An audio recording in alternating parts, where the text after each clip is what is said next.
Ние денеска бевме присутни евидентно насекаде на терен, значи околу 12 часот имав интервенција и пуштивме едно механизирано возило багер за чистење на речното корито во Мустафино, затоа што на кризна точка беше нивото на водата.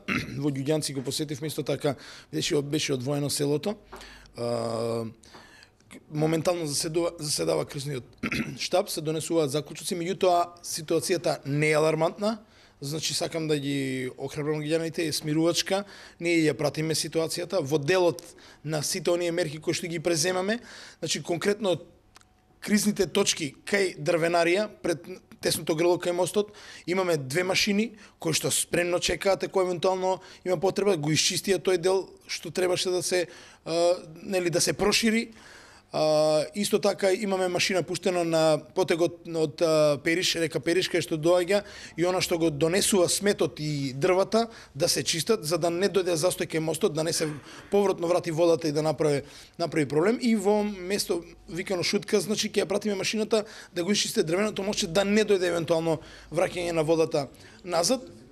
Препораките од кризниот штаб и мене како дел од него се дека ситуацијата не е алармантна, ние на време реагиравме на неколку точки и на неколку места.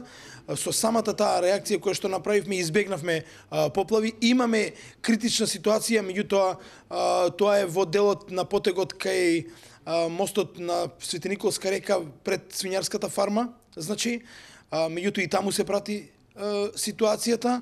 Моментално, значи во ова немаме информација за масовно поплавени или поплавени семејства, граѓани или евентуално други објекти. И реков, меѓутоа мене како градоначелник беше должност да го свикам кризниот штаб и да донесем одредени заклучоци. Се слушнавме со дежурните во хидрометеоролошката управа во дежурниот центар во Ѓуриште. Циклонот има и југоисточна активност, значи го избегнува нашето подрачје. Утре попладне веќе има најава за снег. Снегот не ни е опасност од поплави, меѓутоа се надеваме со Божја помош и со добра организација дека ќе го избегнеме најлошото. А се договоривме да немаме масовни дежурства, ќе имаме екипи кои што на саат време ќе следат ситуацијата на кризните точки и ако евентуално се појави опасност од излевање, тогаш да повторно се активира кризниот штаб, повторно се активираат сите екипите и да се излезе на терен, меѓутоа машините ќе бидат присутни на кризните точки цела ноќ.